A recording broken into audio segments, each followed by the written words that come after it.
2.0, je suis heureuse de vous retrouver. On est à Nitesheim en ce lundi 7 septembre.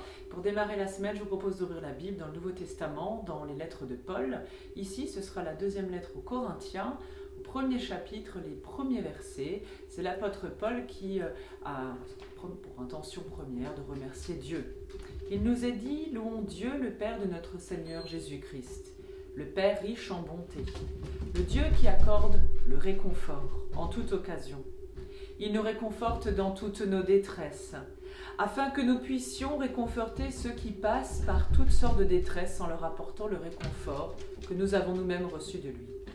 De même en effet que nous avons abondamment, par aux souffrances du Christ, de même nous recevons aussi un grand réconfort par le Christ. Si nous sommes en difficulté, c'est pour que vous obteniez le réconfort et le salut. Si nous sommes réconfortés, c'est pour que vous receviez le réconfort qui vous fera supporter avec patience les mêmes souffrances que nous subissons. Ainsi nous avons un ferme espoir à votre sujet. Car nous le savons, comme vous avez part à nos souffrances, vous avez aussi part au réconfort qui nous est accordé. Et voici donc la priorité est donnée à Dieu.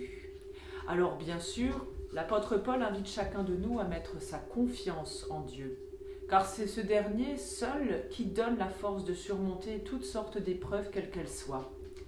Et il nous donne aussi l'occasion ici de voir qu'au travers des uns et des autres, nous pouvons aussi trouver le soutien pour surmonter les épreuves. Avec les uns et les autres, la communauté chrétienne doit être unie dans la souffrance et dans la joie, et c'est à travers ce soutien mutuel qu'elle pourra traverser et avancer dans la vie. Je vous invite à partager ensemble, avec les mots d'André Dumas, dans 100 prières possibles, une prière qui nous parle de joie. Mon Dieu, j'ai de la joie quand je reçois, amène-moi des amis, amène-moi des idées, des découvertes et des fidélités en cadeau.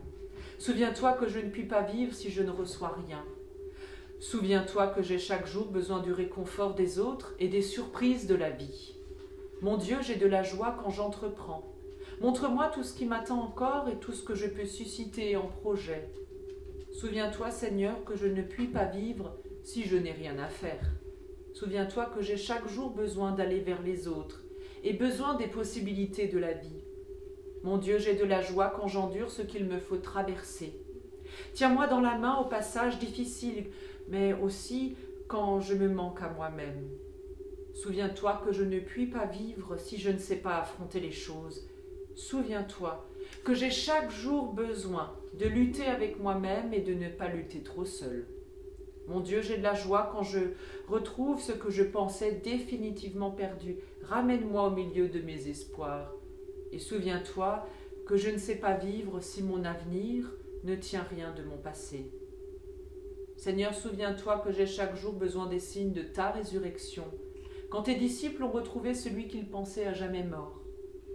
Mon Dieu, souviens-toi que je ne suis qu'un homme et que tu dois entretenir ma joie, car le feu ne tient que si les sarments l'alimentent. Mon Dieu, notre Dieu, souviens-toi que j'ai besoin de cadeaux, de projets, de force et de consolation. Souviens-toi d'entretenir ma joie et je me souviendrai aussi d'entretenir la joie des autres. Amen. Sur ces paroles pleines de joie, je vous souhaite une belle journée, une très belle semaine dans la paix du Seigneur et je vous dis à demain matin pour la prière du petit-déj. Et je vous dis rendez-vous mercredi en vidéo aussi à la découverte, à la rencontre d'une paroisse en Alsace du Nord. Et ce dimanche, rendez-vous pour un temps de célébration de culte. Je vous dis à bientôt.